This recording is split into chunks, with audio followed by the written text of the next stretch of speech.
नमस्कार, Piper defence academy में आप सबका स्वागत है। मेरा नाम है आनंद कुमार। गाइस, पिछली बार हम लोगों ने जब स्टार्ट किया था पार्लियामेंट के बारे में, यानी कि संसद के बारे में हम लोग पढ़ रहे थे, तो इसके 3 अंग में से मैंने आपको राष्ट्रपति के बारे में बता दिया था। 3 अंग जैसे कि हम लोगों ने पढ़ा था राष्ट्रपति, लोकसभा और राज्यसभा, ये 3 अंग मैंने आपको बताए थे पिछले वीडियो में।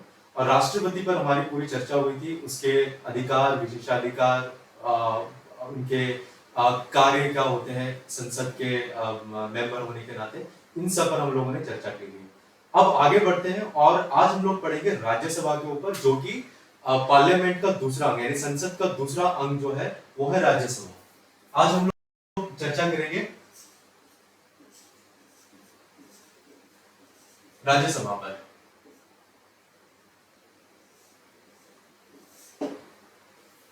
ये तीनों अंग में से, संसद के जो तीनों अंग है उसमें से एक अंग जो है राष्ट्रपति थे, जिनके बारे में हमने चर्चा कर ली। अब दूसरा है राज्यसभा।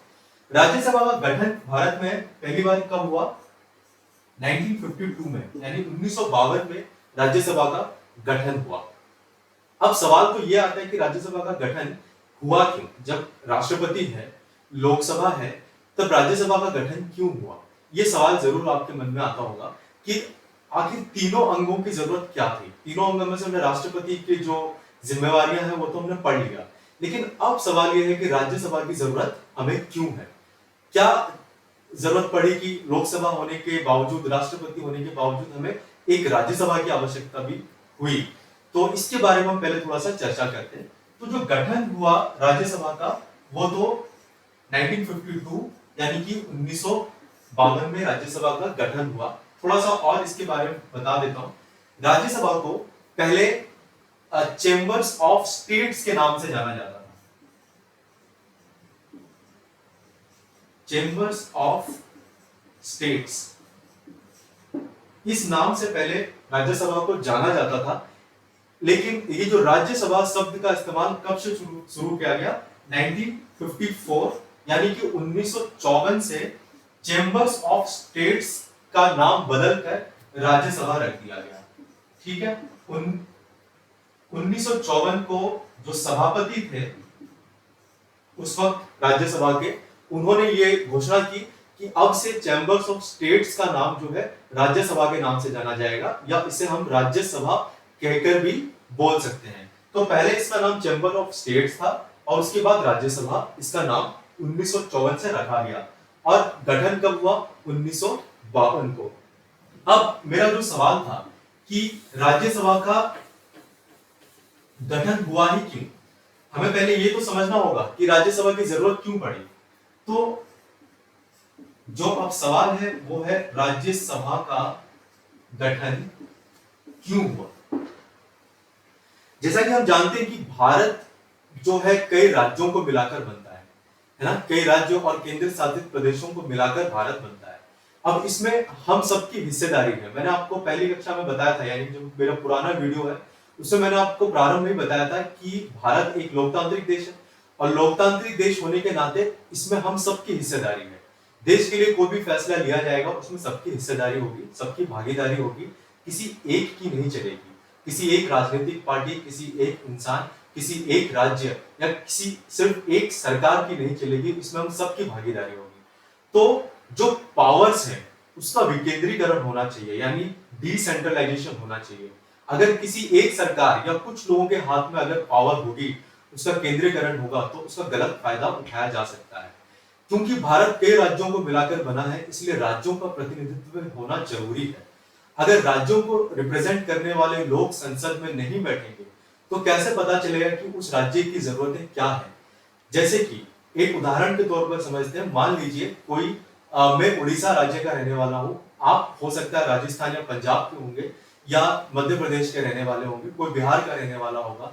आपके राज्य की क्या समस्याएं हैं या क्या जरूरतें हैं वो मुझे नहीं पता होंगी, या अगर ऊपरी तौर पर भी पता है तो मुझे ज्यादा डिटेल में या बहुत ज्यादा व्यापक रूप से नहीं पता होगा कि आपके राज्य में समस्याएं क्या है, वहां के लोगों की जरूरतें क्या है, आने वाले समय में क्या फैसला लिया जाए जिससे कि आपके राज्य का उत्थान हो या विकास हो। इस तरह के कई फैसले मैं नहीं ले सकता, या कोई ऐसा इंसान या कोई ऐसा ग्रुप ये फैसला नहीं ले सकता कि कि विभिन्न राज्यों में क्या क्या जरूरतें हैं या उनके लिए कौन से फैसले लिए जाने चाहिए। इसलिए हर राज्य का एक प्रतिनिधित्व भी होना चाहिए। तो इसी प्रतिनिधित्व को सुनिश्चित करने के लिए राज्यसभा का गठन किया गया। इससे दो बातें होंगी। एक तो राज्यसभा में राज्यों के प्रतिनिधि बैठेंगे, यानी हर राज्य को रिप्रेजेंट करने वाले लोग वहां पे बैठेंगे जो लोगों द्वारा चुने गए हैं, अप्रत्यक्ष रूप से ही सही, वो हम आगे पढ़ेंगे किस तरह से चुनाव होता है, लेकिन लोगों द्वारा चुने गए लोग राज्यसभा में बैठेंगे और हर एक राज्य को रिप्रेजेंट करेंगे। वो अपने अपने राज्यों को प्रतिनिधित्व करेंगे, अपने अपने राज्यों का। दूसरी बात यह है कि भारतीय संविधान का जो संघीय स्वरूप है, यानी फेडरल सिस्टम वाला जो वैल्यू है संविधान का, वो भी उभर कर सामने आएगा। अब फेडरल सिस्टम क्या होता है? राज्यसभा का गठन मैंने आपको बता दिया। एक तो रिप्रेजेंटेशन के लिए, राज्यों के रिप्रेजेंटेशन के लिए, जिसको हम लोग हिंदी में कहते हैं राज्यों का प्रतिनिधित्व के लिए, और दूसरा है, मैं यहाँ पे और डिटेल में से लिख देता हूँ, रिप्रेजेंटेशन ऑफ स्टेट्स, राज्यों का प्रतिनिधित्व करना, और दूसरा है कि जो संघीय व्यवस्था है उसको उजागर करना या उसको बचाए रखना, जिसको हम लोग अंग्रेजी में कहते हैं फेडरल सिस्टम। अब थोड़ा सा फेडरल सिस्टम को मैं आपको बता देता हूं, हालांकि थोड़ा सा हिंट मैंने आपको दे दिया है। फेडरल सिस्टम का मतलब यानी संघीय व्यवस्था का मतलब ये होता है कि जो पावर है वो किसी एक के हाथ में नहीं होती है, group of people, some group of people के हाथ में नहीं होता है। जो पावर है या जो डिसीजन मेकिंग पावर है उसका डिसेंट्रलाइजेशन होता है, यानी कि विकेंद्रीकरण होता है। मान लीजिए अगर कि पावर सिर्फ बीजेपी के हाथ में है, जो कि अभी सरकार में है, तो आपके राज्यों की समस्याएं दूर नहीं होंगी, क्योंकि पावर का तो डिवाइडेशन हुआ ही नहीं है, सबको पावर नहीं दिया गया, डिसेंट्रलाइजेशन नहीं हुआ है। यहां तक कि आपके राज्यों को जो रिप्रेजेंट कर रहे हैं उनके पास कोई पावर नहीं है, तो आपके राज्यों की समस्या किस तरह से दूर होगी या उसका फैसला कौन लेगा? हो सकता है कि जो प्रेजेंट गवर्नमेंट है, जो वर्तमान सत्ता में जो सरकार है, वो आपके राज्यों के बारे में इतना ना सोचे जितना कि दूसरे राज्यों के बारे में सोच सकता है। तो इसलिए फेडरल सिस्टम कहीं नहीं बचेगा। इसीलिए संविधान में क्या कहा गया है कि पावर का डिसेंट्रलाइजेशन होगा, विकेंद्रीकरण होगा और सबको रिप्रेजेंट करने का मौका मिलेगा। तो इसको संघीय व्यवस्था कहा जाता है। इसी संघीय व्यवस्था को सुनिश्चित करने के लिए राज्यसभा का गठन किया गया, ताकि पावर सिर्फ लोकसभा के पास ना हो, जो लोगों के द्वारा डायरेक्टली चुनकर गए हैं या किसी एक पार्टी की वहां पे सरकार बन चुकी है, तो वो विकेंद्रीकरण करने के लिए, उस पावर को डिवाइड करने के लिए हम लोगों ने क्या किया? राज्यसभा का गठन हुआ 1952 में, 1952 में, जैसा कि मैं पहले बता चुका हूं। हालांकि 1952 में इसका नाम चैम्बर्स ऑफ स्टेट्स था, जो कि चेंज करके 1954 में राज्यसभा के नाम से जाना गया। ठीक है, तो ये दो मेन रीजन है, एक तो रिप्रेजेंटेशन बढ़ेगा और दूसरा फेडरल सिस्टम को और मजबूती मिलेगी, यानी संघीय व्यवस्था, जो संविधान की संघीय व्यवस्था है, उसको और मजबूती मिलती है जब राज्यसभा होती है। तो इसलिए हमें राज्यसभा का गठन करना आवश्यक हुआ। साथ में थोड़ा सा और भी जान लेते हैं, जैसे कि जब राष्ट्रपति का चुनाव होता है उसमें राज्यसभा भाग लेती है, यानी कि इनडायरेक्टली हम कह सकते हैं कि जो राज्यों को प्रतिनिधित्व करने वाले लोग हैं वो चुनाव कर रहे हैं राष्ट्रपति का, तो इनडायरेक्टली लोगों ने जिनको चुना है वही लोग राष्ट्रपति का चुनाव कर रहे हैं, यानी हम लोगों ने जिन लोगों को चुनकर बैठाया है वो हमारी तरफ से राष्ट्रपति का चुनाव करते हैं। तो हमारे राज्य के जो प्रतिनिधि हैं वो हमारी तरफ से राष्ट्रपति का चुनाव कर रहे हैं। तो इस तरह से एक फेडरल सिस्टम यानी संघीय व्यवस्था को मजबूती मिल रही है, और अगर व्यापक रूप से देखें तो राष्ट्रपति के चुनाव में भी लोकतांत्रिक व्यवस्था को मजबूती मिलती है। इसलिए जब राष्ट्रपति का चुनाव होता है तो राज्यसभा भी भाग लेती है। इस तरह के और कई सारे कार्य हैं या अधिकार हैं जो राज्यसभा के पास है, और इससे क्या होता है, ये इन अधिकारों की वजह से या कुछ विशेष अधिकारों की वजह से जो पावर है उसका विकेंद्रीकरण हो जाता है, वो सिर्फ लोकसभा के पास नहीं रहती। अब जैसे कि फॉर एग्जांपल पिछली क्लास में मैंने बताया था कि मान लीजिए कोई कानून बनाना है, किसी बिल का कानून में रूपांतरण करना है, लॉ बनाना है उसका, तो सिर्फ लोकसभा या राष्ट्रपति मिलकर ये कानून नहीं बना सकते, उस बिल को राज्यसभा से भी पारित होना पड़ेगा, तभी जाकर वो कानून बनेगा।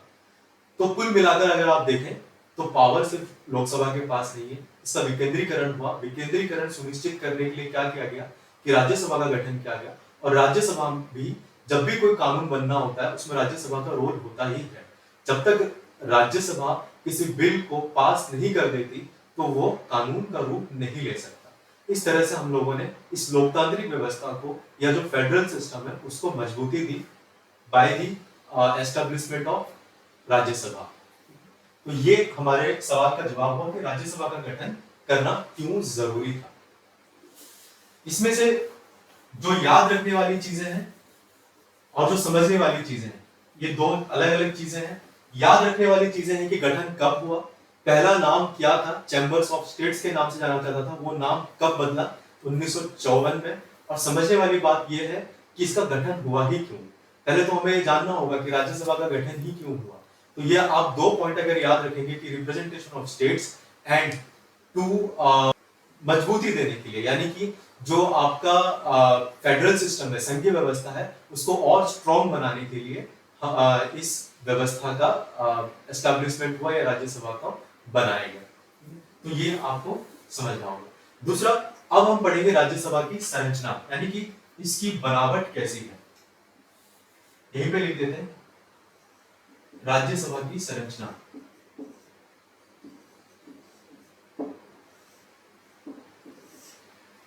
संरचना का मतलब इसकी बनावट कैसी है, इसमें कितने सदस्य होते हैं, क्या क्या इसमें चीजें होती हैं। अब राज्यसभा की संरचना को समझने के लिए हम इसको तीन पार्ट में डिवाइड कर देते हैं। पहला है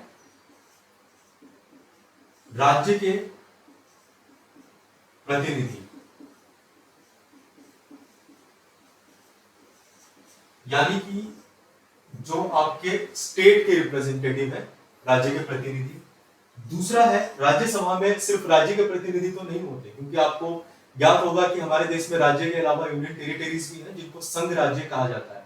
तो राज्यसभा में राज्य के प्रतिनिधि भी बैठते हैं और साथ में ही संघ राज्य से चुने गए प्रतिनिधि भी बैठते हैं। तो इसको भी हम लोग इस तरह से एक और इसका पार्ट बना लेते हैं समझने के लिए, और वो है संघ राज्य के प्रतिनिधि, यानी कि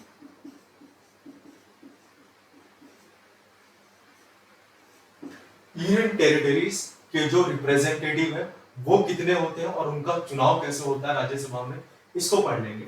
और तीसरा है नॉमिनेटेड, यानी कि नामित सदस्य। अब ये नामित कौन करता है और कितने सदस्य होते हैं, ये कहां से आते हैं, इनके बारे में हम लोग थोड़ा सा डिटेल में पढ़ेंगे। तो इन तीनों पार्ट्स को अगर हम डिस्कस कर लेंगे तो हमें समझ में आ जाएगा कि राज्यसभा की जो संरचना है वो कैसी होती है। अब पिछली बार भी मैं आपको बीच बीच में बताता रहता हूं कि जो भी संसद के बारे में जितनी भी चीजें हैं वो संविधान में कहां-कहां लिखी गई है। ये जानना इसलिए जरूरी है क्योंकि परीक्षा में पूछ लिया जाता है, और हमें इसको अगर हम समझ लेते हैं तो हमें इस चीज का भी ज्ञात रहता है कि संविधान में इनके बारे में क्या लिखा गया है और कहां इनके बारे में लिखा गया है। ठीक है, तो संविधान की संरचना के बारे में कहां लिखा गया है, ये लिखा गया है कॉन्स्टिट्यूशन के 4th शेड्यूल में, 4th शेड्यूल और आर्टिकल 80, यानी कि चौथी अनुसूची और अनुच्छेद 80 में इस चीज को निहित किया गया संविधान में कि राज्यसभा की संरचना कैसी होगी। संरचना मतलब इसमें कितने लोग होंगे, कैसे चुने जाएंगे, राज्यों को कितने लोग प्रतिनिधित्व राज्यों के कितने होंगे और संघ राज्यों के प्रतिनिधित्व कितने होंगे, यानी कि रिप्रेजेंटेटिव ऑफ स्टेट्स कितने होंगे, रिप्रेजेंटेटिव ऑफ यूनियन टेरिटरीज कितने होंगे, और तीसरा मैंने लिखा है कि नामित सदस्य यानी कि नॉमिनेटेड मेंबर्स कितने होंगे।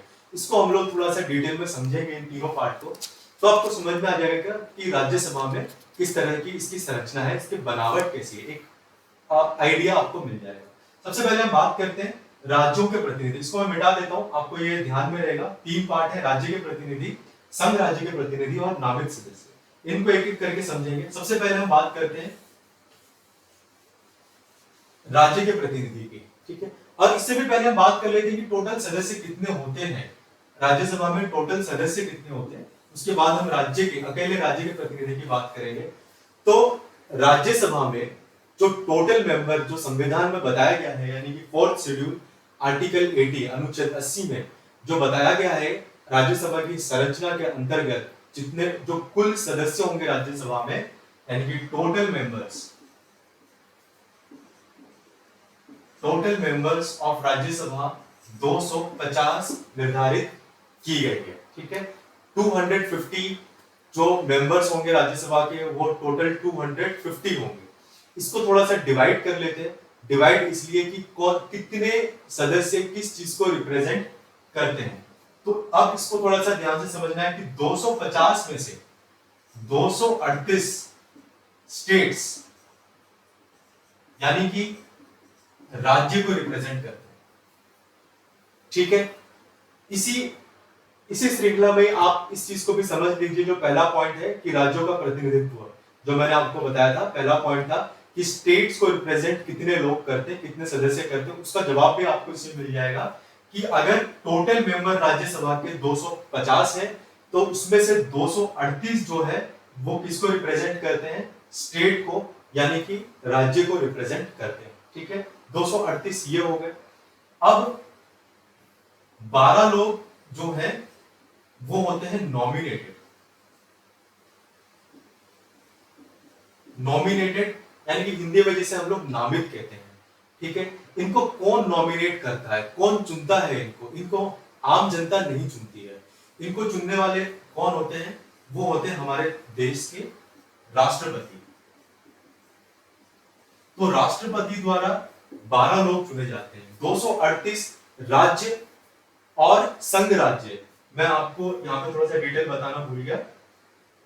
238 जो है वो स्टेट प्लस यूनियन टेरिटरीज को मिलाकर ये नंबर बनता है 238 का। यानी कि ये जो 238 है वो क्या है, राज्य प्लस संघ राज्य को मिलाकर ये नंबर बनता है 238 प्लस 12 जो कि नॉमिनेटेड होते हैं, जिन्हें राष्ट्रपति चयन करते हैं। इन सबको मिलाकर टोटल मेंबर कितने हो गए, 250। यानी कि संविधान के चौथी अनुसूची, fourth schedule and 18th article में यह बताया गया है जो अधिकतम संख्या होगी राज्यसभा की वो 250 होगी, जिसमें से 238 मेंबर राज्य प्लस यूनियन टेरिटरीज यानी स्टेट्स प्लस यूनियन टेरिटरीज को रिप्रेजेंट करेंगे, और 12 नॉमिनेटेड मेंबर होंगे जिनको राष्ट्रपति खुद चुनते हैं, वो लोगों द्वारा नहीं चुने जाते हैं, ये राष्ट्रपति इनका चयन करते हैं 12 लोगों का। तो इन दोनों का अगर टोटल मिला दिया जाए तो 250 संविधान के मुताबिक या उसमें जो निहित है अधिकतम संख्या 250 होनी चाहिए। लेकिन इसमें एक ट्विस्ट है, इसमें एक सवाल ये है, 250 तो अधिकतम संख्या है जो कि चौथी अनुसूची में बताया गया है, लेकिन क्या वाकई में राज्यसभा में इस वक्त 250 सदस्य हैं या 250 से ज्यादा है या कम है? सवाल तो ये है, क्योंकि 250 इज द मैक्सिमम नंबर कि इतना ही होना चाहिए। लेकिन क्या वाकई में एट प्रेजेंट वर्तमान में राज्यसभा में 250 मेंबर ही हैं या उससे ज्यादा है या उससे कम है? इसको थोड़ा सा हम लोग समझ लेते हैं। लेकिन अगर आपसे परीक्षा में सवाल पूछा जाए कि according to the constitution the maximum number of members कितने होने चाहिए राज्यसभा में, तो आपका जवाब 250 ही होगा। लेकिन अगर पूछा जाए कि एट प्रेजेंट राज्यसभा में कितने मेंबर हैं, तो आपका जवाब क्या होना चाहिए, उस पर हम लोग थोड़ा सा डिस्कस करेंगे। अभी एट प्रेजेंट 250 मेंबर राज्यसभा में नहीं है। अभी जो मेंबर है राज्यसभा में वो है 245, 245, यानी कि जो अधिकतम संख्या है उससे 5 कम। ठीक है, ऐसा इसलिए है क्योंकि हमारे पास जितने राज्य हैं और जितनी यूनियन टेरिटरीज हैं उनका जितना भी रिप्रेजेंटेशन होना चाहिए वो हो चुका है, उससे ज्यादा रिप्रेजेंटेशन की जरूरत नहीं है, तो इसलिए 245 है, उससे ज्यादा नहीं है। और दूसरा कारण यह हो सकता है कि भविष्य में अगर कोई नया राज्य बनता है या नए राज्य हमारे देश में जुड़ता है तो उसकी भी तो रिप्रेजेंटेटिव राज्यसभा में बैठेंगे, तो उस जगह को बनाए रखने के लिए हम लोगों ने पहले से ही एक्स्ट्रा लेकर हम लोग चल रहे हैं 250 का। लेकिन अभी फिलहाल वर्तमान समय में 245 राज्यसभा के मेंबर हैं। ठीक है, इसको थोड़ा सा डिवाइड कर लेते हैं, यानी कि 233 जो है वो स्टेट्स और यूनियन टेरिटरीज को मिला दिया जाए तो 233 233 प्लस 12 राष्ट्रपति द्वारा जो मनोनीत होते हैं वो सदस्य अगर मिला दिए जाए तो टोटल 245 सदस्य इस वक्त वर्तमान में राज्यसभा में है। ठीक है, 233 संघ राज्य और राज्य के प्रतिनिधित्व को मिलाकर प्लस जो 12 सदस्य हैं वो राष्ट्रपति द्वारा नामित सदस्य होंगे और जो कुल संख्या बनेगी वो 245 की बनेगी। तो ये आपको ध्यान रखना है, अगर परीक्षा में अधिकतम संख्या राज्यसभा की पूछी जाए तो 250 है, लेकिन वर्तमान समय में जो संख्या है वो 245 है। अब बात करते हैं कि राज्य से किस तरह से सदस्य चुने जाते हैं राज्यसभा के लिए। यानी कि जो पहला पॉइंट मैंने आपको पहले लिखवाया था कि राज्य के प्रतिनिधित्व राज्यसभा में कैसे चयन किए जाते हैं, यानी कि राज्य के प्रतिनिधि रिप्रेजेंटेटिव ऑफ स्टेट्स, इनको कैसे चुना जाता है। तो जैसा कि हमने देखा कि 245 में से 233 राज्य प्लस यूनियन टेरिटरीज के हैं, तो उसको हम डिवाइड कर देते हैं, यानी कि उसको थोड़ा सा और तोड़ देते हैं, तो उसमें से आप पाएंगे जो 229 सदस्य हैं वो राज्य से चयन किए जाते हैं। ठीक है, तो राज्य से इनको कैसे चुना जाता है? क्या आम आदमी, जो आम जनता है, राज्यसभा के लिए अपने लीडर्स या अपने रिप्रेजेंटेटिव को चुनती है, या इसका कोई और तरीका होता है? तो क्योंकि लोकसभा के चुनाव में तो हम आम जनता ही वोट देकर, अपना मत देकर हमारे रिप्रेजेंटेटिव को चुनते हैं, लेकिन क्या राज्यसभा का चुनाव भी इसी तरह से होता है? क्या कभी हम लोगों ने सुना है कि हम राज्यसभा के लिए मत देने जा रहे हैं, मत का योगदान कर रहे हैं या वोट देने के लिए जा रहे हैं? ऐसा आपने कभी सुना नहीं होगा, क्योंकि राज्यसभा का जो चुनाव होता है, यानी राज्यसभा में जो हमारे रिप्रेजेंटेटिव चुनकर जाते हैं वो अप्रत्यक्ष रूप से चुने जाते हैं, यानी उनके लिए हम डायरेक्टली वोटिंग नहीं करते, उनके लिए हमारी तरफ से कोई और वोट करता है। वो कोई और कौन है? ये है जो राज्य विधानसभा में बैठने वाले हमारे चुने हुए लोग, हमारे चुने हुए रिप्रेजेंटेटिव, यानी कि स्टेट लेजिस्लेटिव। स्टेट लेजिस्लेटिव में हम लोगों ने जिन लोगों को चुनकर बैठाया है वो हमारी तरफ से राज्यसभा के लिए सदस्यों को चुनते हैं। इनकी जो चुनाव की प्रक्रिया होती है वो एक अलग ही प्रक्रिया है, उसके लिए पूरी एक क्लास लगेगी, लेकिन उस प्रक्रिया का नाम होता है, उसका नाम है प्रोपोर्शनल रिप्रेजेंटेटिव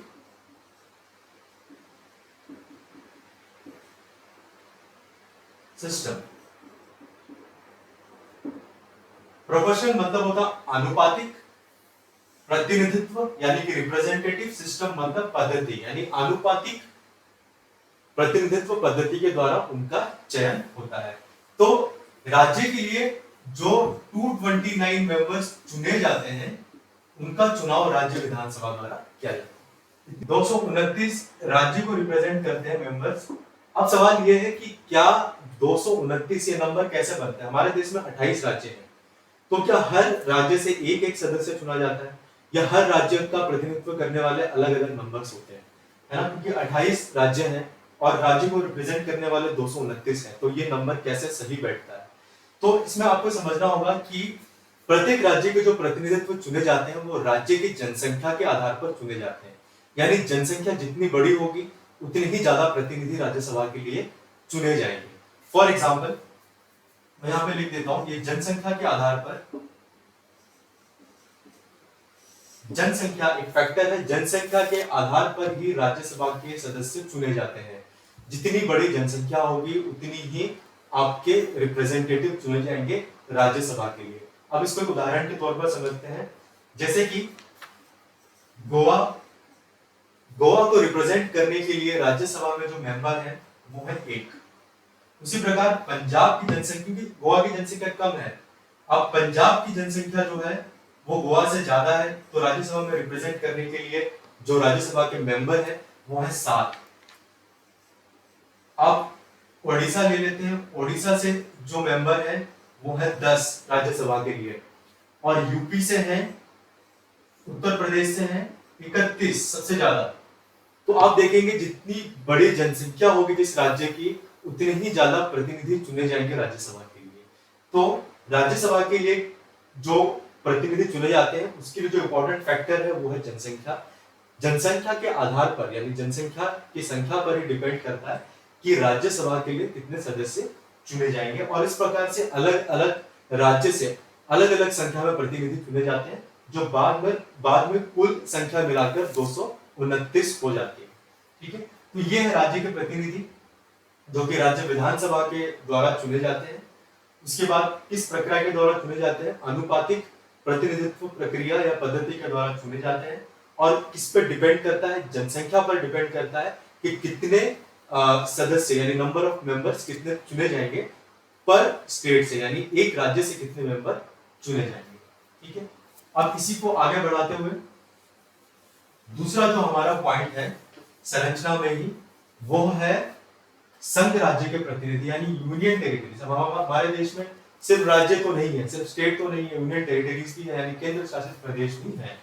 तो दूसरा जो टॉपिक आता है वो है संघ राज्य प्रतिनिधि, यानी यूनियन टेरिटरी को कितने लोग रिप्रेजेंट करते हैं।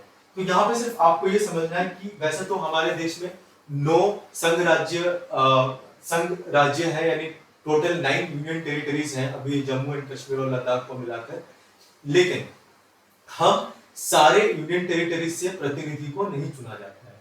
ठीक है, क्योंकि इतनी जनसंख्या नहीं है कि उनकी रिप्रेजेंटेशन की जरूरत राज्यसभा में पड़ती हो। तो इसलिए हम लोग यानी कि इस देश में क्या होता है, भारत में हम लोग जो यूनियन टेरिटरीज के जो प्रतिनिधि है, जो रिप्रेजेंटेटिव है, वो कहां से चुने जाते हैं? पहला है दिल्ली से, फिर पुदुचेरी से, इसको पौंडीचेरी भी कहा जाता है, और तीसरा है दिल्ली, पुदुचेरी, और तीसरा है J&K यानी जम्मू एंड कश्मीर। इन तीनों संघ राज्यों से प्रतिनिधित्व को चुना जाता है राज्यसभा के लिए। तो इन तीनों में से टोटल 4 सदस्य चुने जाते हैं, जो टोटल संख्या राज्यसभा में 233 बनाते हैं राज्य प्लस यूनियन टेरिटरीज को मिलाकर। और वो मतलब 229 तो 28 राज्यों के रिप्रेजेंटेटिव हो गए, और बाकी जो बचे वो इन 3 केंद्र शासित प्रदेशों से प्रतिनिधि चुने जाते हैं। अब आपके मन में सवाल आ ही रहा होगा कि बाकी 9 में से बाकी जो केंद्र शासित प्रदेश है उसमें से प्रतिनिधियों को क्यों नहीं चुना जाता? तो उसका एक ही कारण है कि तुलनात्मक रूप से बाकी केंद्र शासित प्रदेशों की जो जनसंख्या है वो कम है, तो इसलिए उनके प्रतिनिधि की आवश्यकता इतनी नहीं होती राज्यसभा में। इसलिए 3 राज्यों से ही 3 केंद्र शासित प्रदेशों से ही प्रतिनिधियों को चुना जाता है। और दूसरी बात यह है, क्या इनका चुनाव भी राज्य विधानसभा के द्वारा ही होता है? तो इसका जवाब है नहीं। राज्यों के प्रतिनिधि का चुनाव तो राज्य विधानसभा यानी स्टेट लेजिस्लेटिव करती है, और वो चुनाव की प्रक्रिया मैंने आपको बताई थी, जिसको हम लोग प्रोपोर्शनल रिप्रेजेंटेटिव सिस्टम द्वारा और एकल संक्रमणीय मत यानी कि सिंगल ट्रांसफरेबल वोट द्वारा किया जाता है। लेकिन संघ राज्य प्रतिनिधि का जो चुनाव होता है वो उस तरह से नहीं होता। यहाँ पे क्या होता है, संघ राज्यों में से प्रतिनिधि को चुनने के लिए एक निर्वाचन मंडल का गठन किया जाता है। निर्वाचन मंडल, अगर आपको हिंदी में टफ लग रहा है, इसको इंग्लिश में बोला जाता है इलेक्टोरल कॉलेज, यानी ग्रुप ऑफ पीपल होता है जो ये तय करता है कि कौन से प्रतिनिधि चुने जाएंगे राज्यसभा के लिए। ठीक है, तो ये आपको याद रखना है कि जब राज्यों के प्रतिनिधियों को चुना जाता है राज्यसभा के लिए, तो सिंगल ट्रांसफरेबल वोट द्वारा चुना जाता है, और जो सिस्टम है उसको बोलते हैं प्रोपोर्शनल रिप्रेजेंटेटिव सिस्टम द्वारा।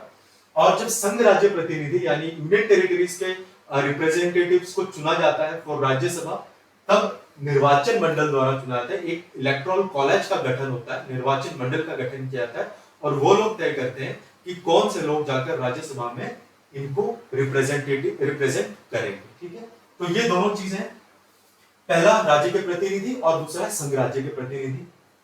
तीसरा पॉइंट जो मैंने इसी संरचना में लिखाया था वो था नॉमिनेटेड, है ना। अब तक हमें 233 नंबर तो मिल गए। 233 नंबर कैसे मिलते हैं? स्टेट प्लस यूटी यानी यूनियन टेरिटरीज, राज्य और संघ राज्यों को मिलाकर जो रिप्रेजेंटेटिव बनते हैं वो 233 बनते हैं टोटल। लेकिन अभी वर्तमान में राज्यसभा में मेंबर कितने हैं? 245, यानी कि अभी हमें और 12 लोगों की जरूरत है इसको 245 बनाने के लिए। अब ये 12 लोग कौन है, हम इस पर चर्चा करते हैं, जो कि हमारा तीसरा पॉइंट है।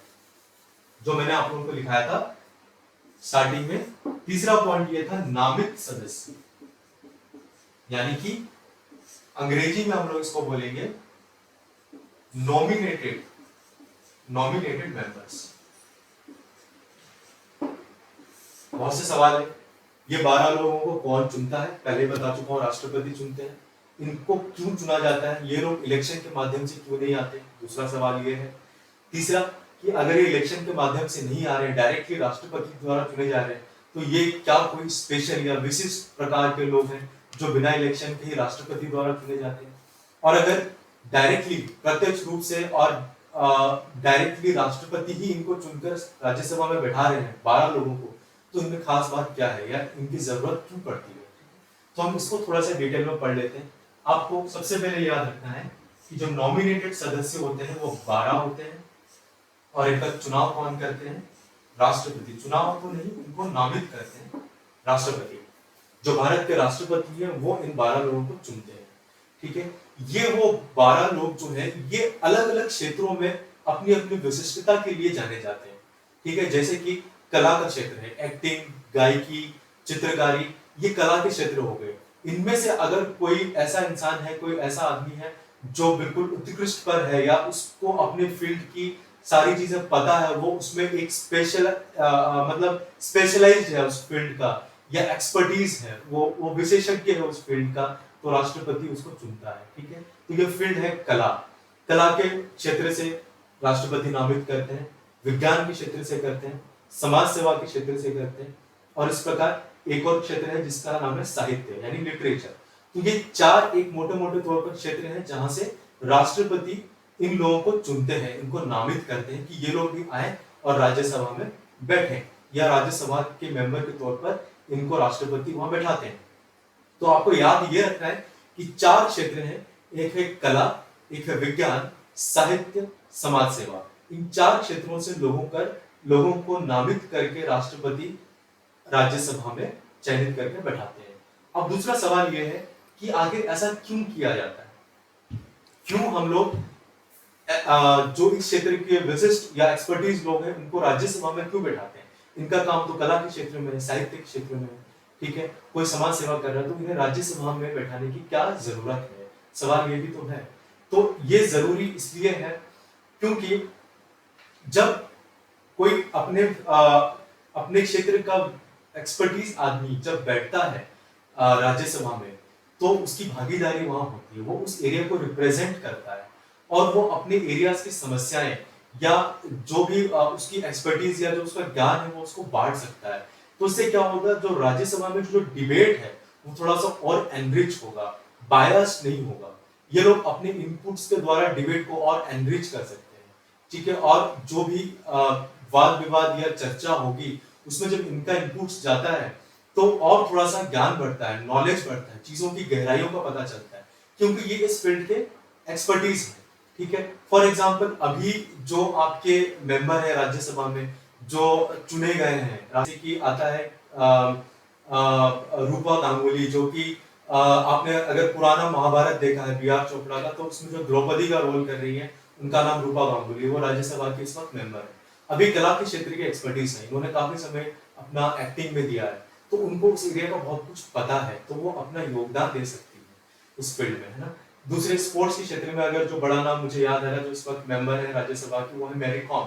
मैरी कॉम को आप सब जानते ही हैं, जो कि नॉर्थ ईस्ट से है, और वो अपने एक तो नॉर्थ ईस्ट को भी एक तरह से वहां के स्पोर्ट्स के क्या हालात है उसको रिप्रेजेंट कर सकती है, और बेसिकली स्पोर्ट्स में क्या क्या कानून बनने चाहिए, क्या सही क्या गलत है, इस पर भी वो अपने चर्चा में योगदान दे सकती है, और जो डिस्कशन है उसको और एनरिच कर सकती है। एक और नाम जो मुझे याद आ रहा है वो है सुरेश गोपी। अगर आप लोगों ने डबिंग मूवी देखी, साउथ डबिंग मूवी आई, जिसमें कि विक्रम है जो हीरो है उस मूवी के, उसमें जो विलेन होता है उनका नाम सुरेश गोपी है। अगर आप लोगों ने आई मूवी देखी है तो उसमें जो डॉक्टर का रोल कर रहे हैं जो कि नेगेटिव रोल में है, उनका नाम सुरेश गोपी है।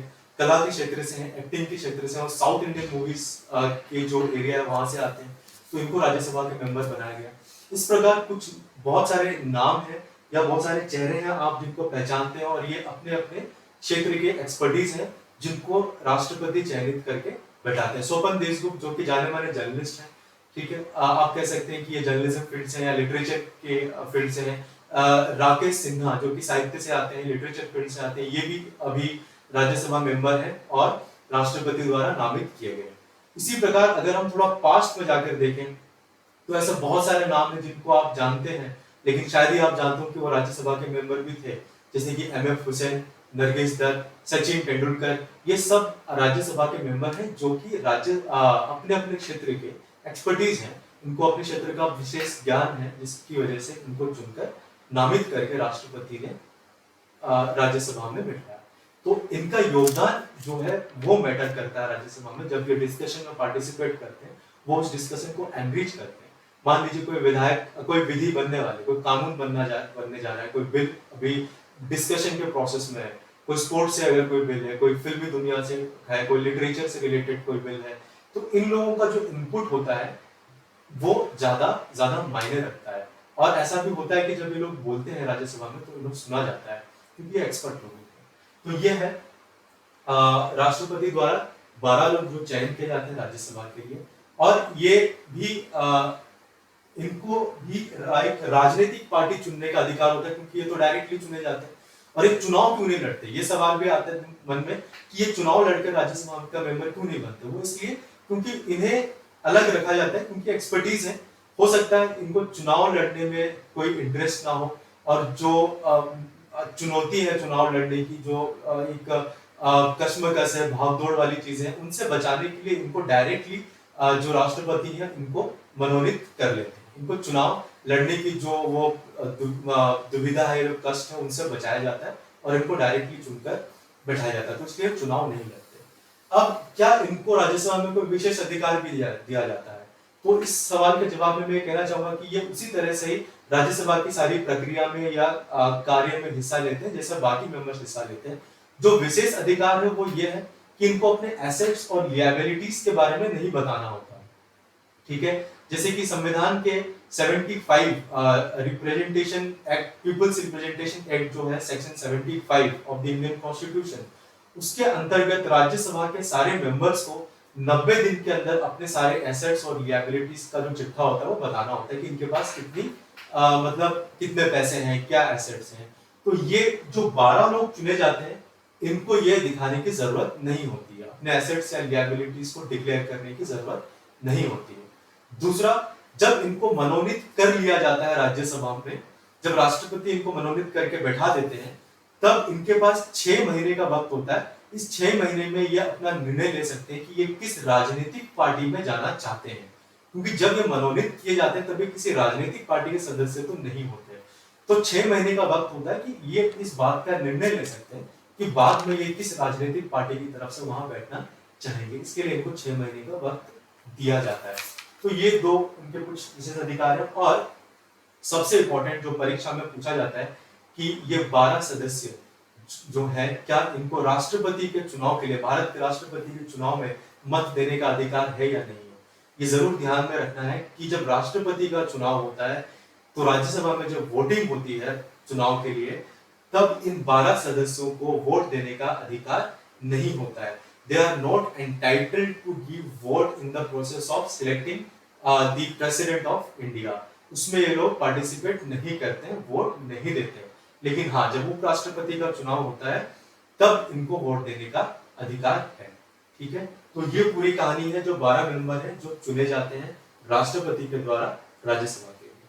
ठीक है, तो ये इसकी जो संरचना है, मोटे मोटे तौर पर हम लोगों ने इसको समझ लिया, एक ओवरव्यू हमें मिल गया है, जो कि 4th शेड्यूल और अनुच्छेद 80 में बताया गया है कि राज्य के प्रतिनिधि कितने होंगे, संघ राज्य यूनियन टेरिटरीज के प्रतिनिधि कैसे होंगे, इनका चुनाव कैसे होता है, और जो 12 लोग चुने जाते हैं राष्ट्रपति के द्वारा वो कौन होते हैं और उनकी क्या अधिकार होते हैं। ठीक है, तो ये मैं आपको शॉर्ट में एक बार रिवाइज करा देता हूँ कि राज्यसभा के प्रतिनिधि जो है वो टोटल राज्यसभा में राज्य के जो प्रतिनिधि हैं उनकी संख्या टोटल 229 है। उसमें अगर यूनियन टेरिटरीज को मिला दिया जाए तो 233 होंगे। ठीक है, तो राज्य के प्रतिनिधि का चुनाव कौन करता है? वो करते हैं स्टेट लेजिस्लेटिव, यानी राज्य विधानसभा में बैठे हमारे प्रतिनिधि उनका चुनाव करते हैं। उस चुनाव की जो प्रक्रिया, उसका नाम है proportional representative system single transferable vote यानी कि अनुपातिक प्रतिनिधित्व पद्धति और एकल संक्रमणीय मत द्वारा उनका चुनाव किया जाता है। वहीं संघ राज्य के प्रतिनिधि निर्वाचक मंडल द्वारा चुने जाते हैं और जिसको अंग्रेजी में कहते हैं electoral college group of people होता है, जो कि 3 यूनियन टेरिटरीज दिल्ली, पुदुचेरी और जम्मू एंड कश्मीर में से लोगों को चुनकर वहां बैठाया जाता है और ये दोनों मिलकर जो टोटल संख्या है 233 बनाते हैं, प्लस 12 लोग जो कि नॉमिनेटेड है यानी राष्ट्रपति द्वारा नामित किए गए हैं। और जब ये 12 लोगों की संख्या और हम मिला दें तो टोटल 245 जो कि वर्तमान राज्यसभा की संख्या है तो टोटल बन जाता है। ठीक है, आगे अब पढ़ेंगे हम लोग कि राज्यसभा की अवधि यानी जो टेन्योर होता है राज्यसभा का वो कितना होता है। सिंपल भाषा में अगर मैं कहूं कि तो राज्यसभा का एक मेंबर कितने साल के लिए अपनी सेवा देता है या वो राज्यसभा का मेंबर होता है। क्या राज्यसभा एक परमानेंट बॉडी है या टेम्पररी बॉडी है, इसके बारे में हम लोग आगे चर्चा करेंगे। तो अब हम बात करेंगे राज्यसभा की अवधि पर।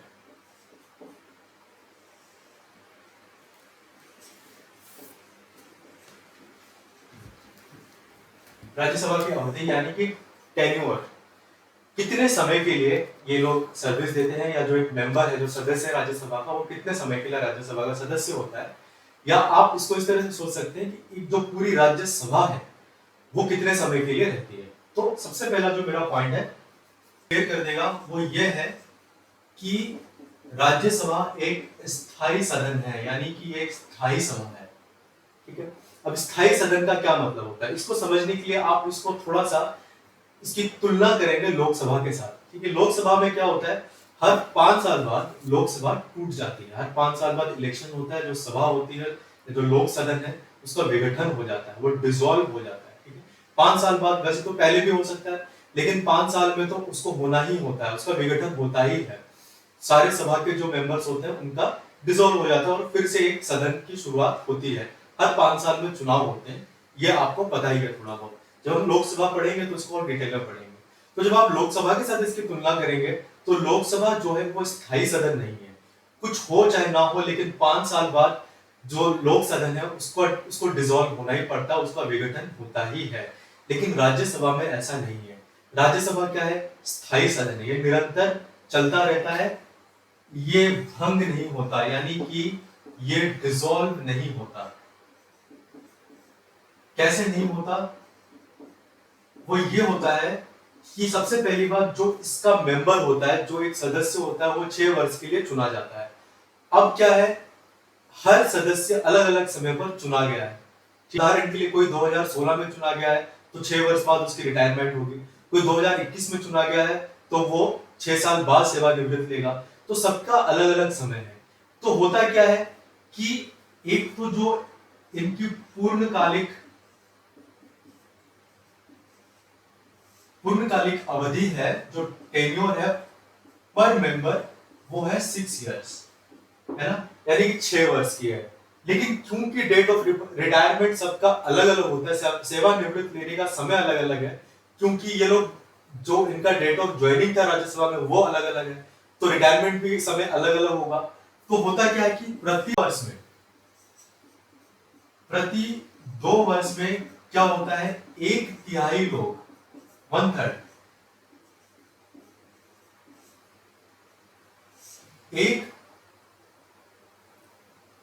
एक तिहाई लोग क्या होते हैं, सेवानिवृत्त हो जाते हैं।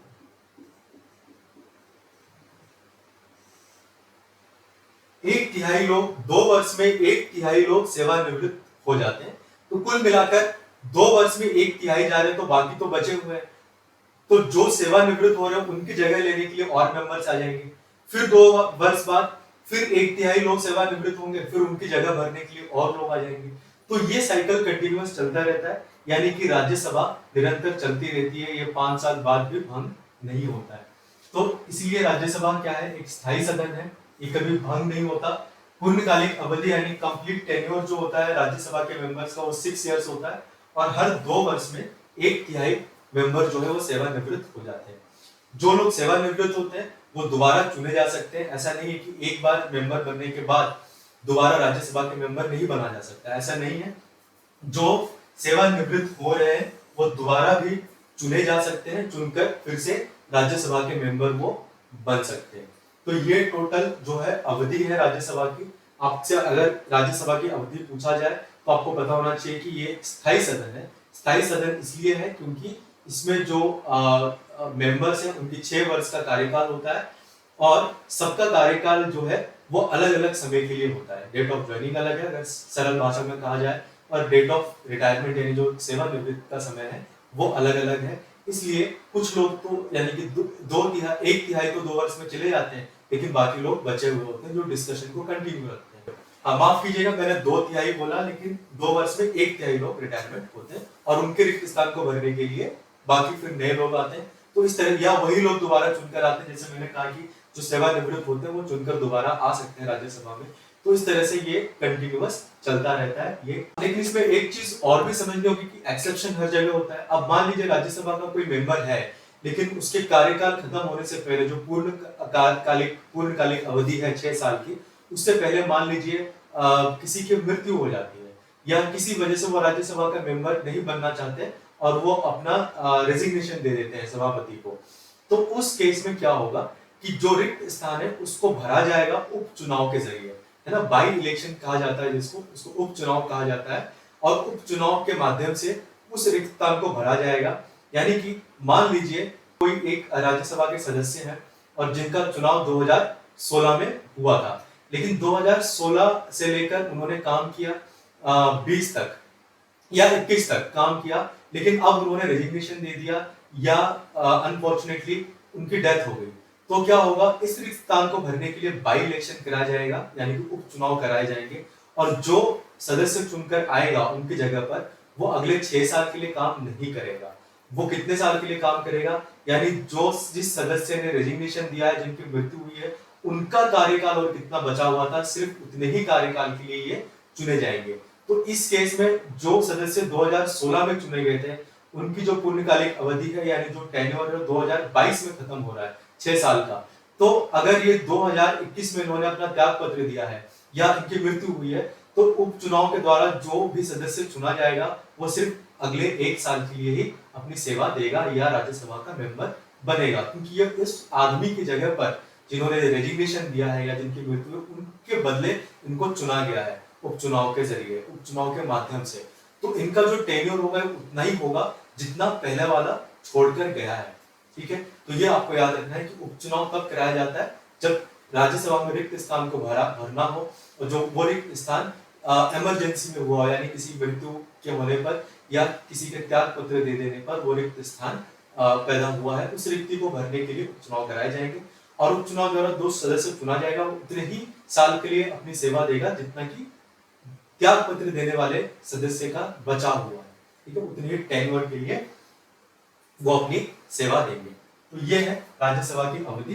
इसमें आपको याद रखने वाली चीज जो है वो है स्थायी होता है। पूर्णकालिक अवधि एक सदस्य की 6 साल होती है और हर 2 वर्ष में 1 तिहाई लोग सेवानिवृत्त हो जाते हैं। सेवानिवृत्त होने वाले सदस्य दोबारा चुनकर आ सकते हैं। और सबसे आखिरी चीज कि अगर कोई किसी कारणवश बीच में 6 वर्ष के बीच में किसी सदस्य ने त्याग पत्र दिया या उनकी मृत्यु हो जाती है, किसी वजह से कोई रिक्त स्थान बनता है, तो उपचुनाव के द्वारा उस रिक्त स्थान को भरा जाता है और भरने वाला जो सदस्य है या जो सदस्य चुना गया वो उतने ही समय के लिए सेवा देगा जितना कि पहले वाले सदस्य का बचा हुआ। तो यह है राज्यसभा की अवधि। अब हम बात करेंगे राज्यसभा के सभापति के।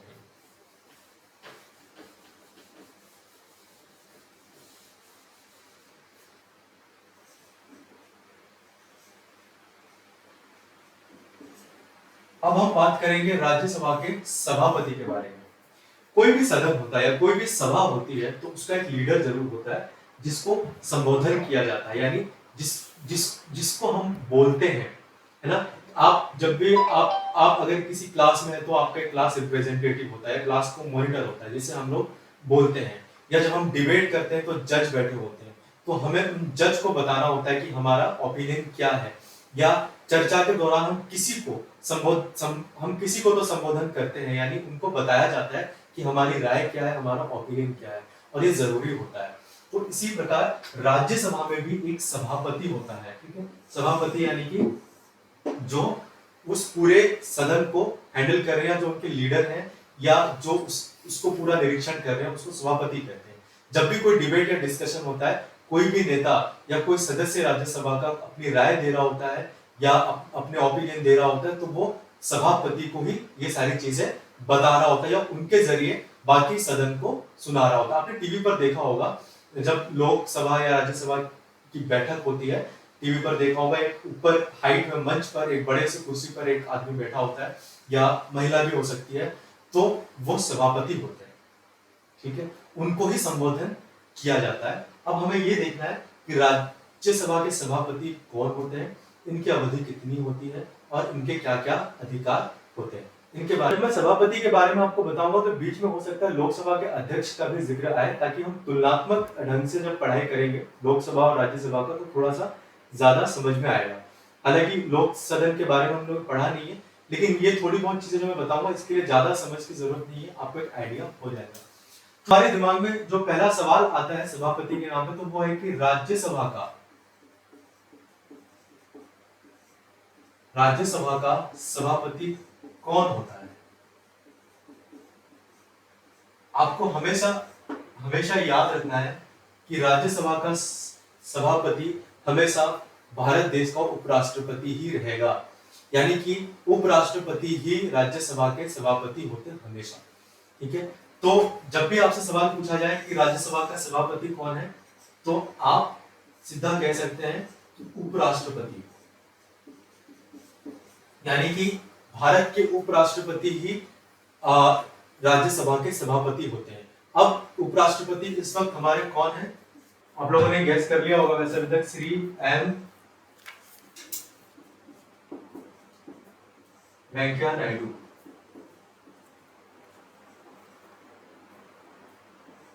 श्री एम वेंकैया नायडू हमारे देश के उपराष्ट्रपति हैं, इसीलिए राज्यसभा के सभापति भी इस वक्त हमारे कौन है, श्री एम वेंकैया नायडू। तो राज्यसभा के सभापति हमेशा देश के उपराष्ट्रपति ही होते हैं। उस वक्त जो तत्कालीन उपराष्ट्रपति होंगे वो ही राज्यसभा के सभापति होंगे।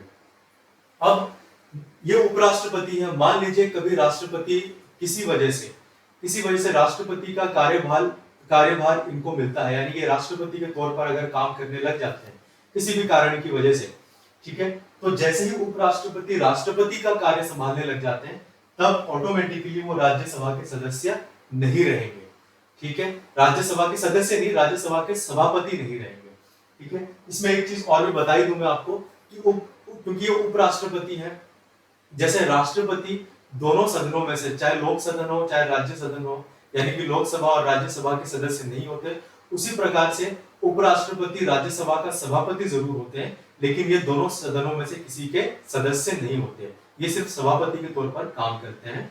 इसके अलावा जो मैं आपको बता रहा था कि जैसे ही उपराष्ट्रपति राष्ट्रपति का कार्यभार संभालने लग जाए, तब ये ऑटोमेटिकली सभापति के पद से त्यागपत्र दे देते हैं, या वो सभापति राज्यसभा के सभापति के तौर पर कार्य नहीं कर सकते। जो नया उपराष्ट्रपति बनेगा वो कार्यभार संभालेगा, या फिर उपसभापति, जो उपसभापति होंगे यानी जो वाइस सभापति होंगे, जैसे प्रेसिडेंट का वाइस प्रेसिडेंट होता है ना, वैसे ही सभापति की जगह पर उपसभापति सभापति का कार्यभार संभाल लेंगे, ठीक है। तो पहली चीज ये है कि राज्यसभा का सभापति उपराष्ट्रपति होते हैं। अगर उपराष्ट्रपति राष्ट्रपति का कार्यभार संभालने लग जाए तो ये राज्यसभा का सभापति नहीं रह जाते, इनकी जगह सभापति कौन बनता है, जो राज्यसभा का उपसभापति होता है,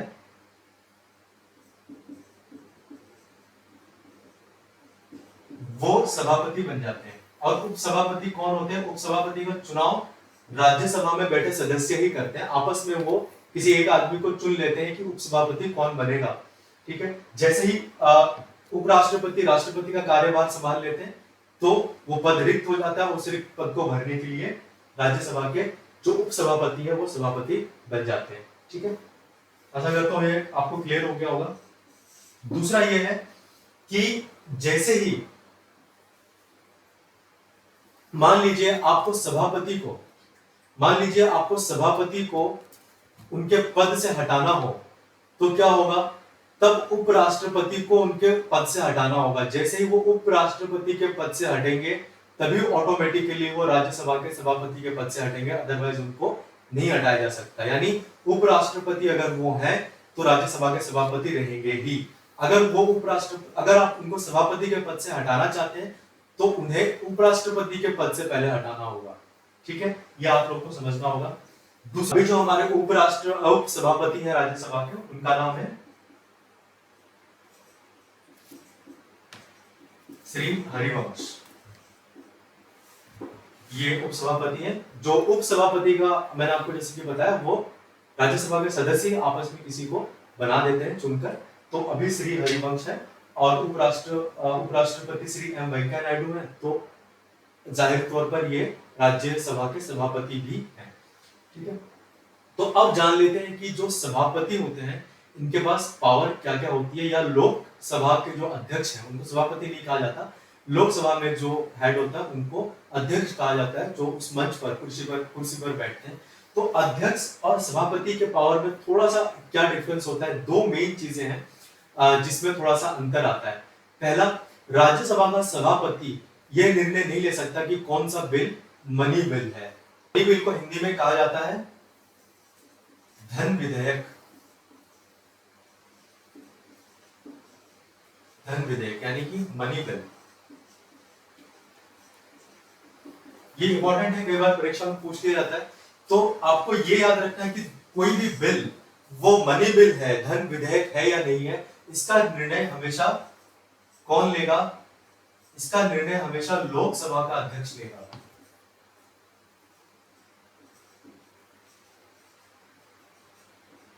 ठीक है, राज्यसभा का सभापति इस बात का निर्णय नहीं ले सकता कि कोई विधेयक धन विधेयक है या नहीं है।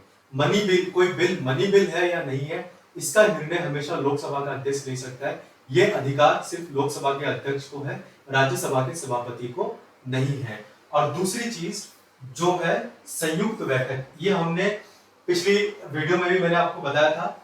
संयुक्त बैठक यानी कि जब दोनों सदन के सदस्य मिलकर बैठते हैं और किसी विषय पर चर्चा करते हैं, तो संयुक्त बैठक में जो प्रिजाइडिंग ऑफिसर होता है, यानी जो पीठासीन होता है, जो इस पूरी बैठक को लीड करता है, वो कौन होता है? वो लोकसभा का अध्यक्ष ही होता है, वो राज्यसभा का अध्यक्ष नहीं होता। इसमें भी लोकसभा का अध्यक्ष ही प्रिजाइडिंग ऑफिसर होता है। तो बाकी चीजें तो सारी सेम है लगभग, लेकिन जो दो बड़े अंतर है राज्यसभा के सभापति और लोकसभा के अध्यक्ष में, वो ये है कि लोकसभा के अध्यक्ष को ही इस बात का निर्णय लेने का अधिकार है कि कोई बिल मनी बिल है या नहीं है, यानी धन विधेयक है या नहीं है। और दूसरा, जो जब संयुक्त बैठक होती है तब जो प्रिजाइडिंग ऑफिसर होता है, अधिकारी होता है, जो लीड करता है दोनों संयुक्त बैठक को, वो कौन होता है? वो लोकसभा का अध्यक्ष होता है, वो राज्यसभा का सभापति नहीं होता। ठीक है, बाकी सारी चीजें सेम ही होती हैं। जैसे कि मत देने का अधिकार है, पहला मत दोनों में से कोई नहीं दे सकता, ना कि लोकसभा का अध्यक्ष और ना ही राज्यसभा का सभापति। पहला मत देने का अधिकार किसी को नहीं है। पहला मत का अर्थ ये होता है कि मान लीजिए किसी विषय पर चर्चा चल रही है और उसमें बराबर ही सब कुछ आ रहा है, कोई किसी निर्णय पर नहीं पहुंच पा रहा है, तब तो उस केस में वोटिंग कराई जाती है। और वोटिंग में जिस चीज को मेजोरिटी मिलती है वही चीज मानी जाती है। तो मान लीजिए जब वोटिंग हो रही है और दोनों ही बराबर पर आ रहे हैं, मान लीजिए किसी को जीतने के 10 लोग हैं और किसी जीतने के लिए 6 वोट चाहिए, तो मान लीजिए 5-5 वोट दोनों तरफ से मिल रही है, तो यहाँ पर बराबर का मामला हो गया। तो यहाँ पर राज्यसभा का सभापति वोट देकर इस ये जो पूरी उलझन है या जो मामला फंसा हुआ है उसको वहां से निकाल सकता है।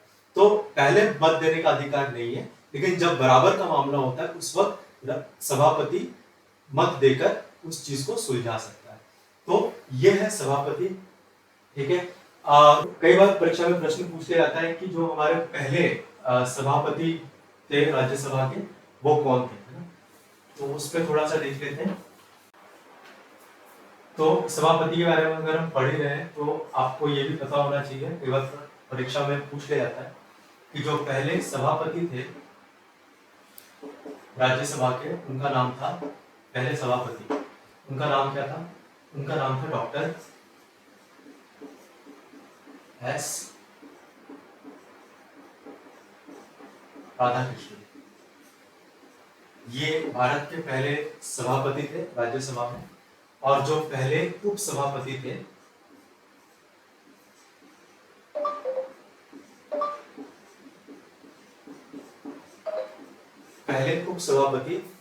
उनका क्या नाम था?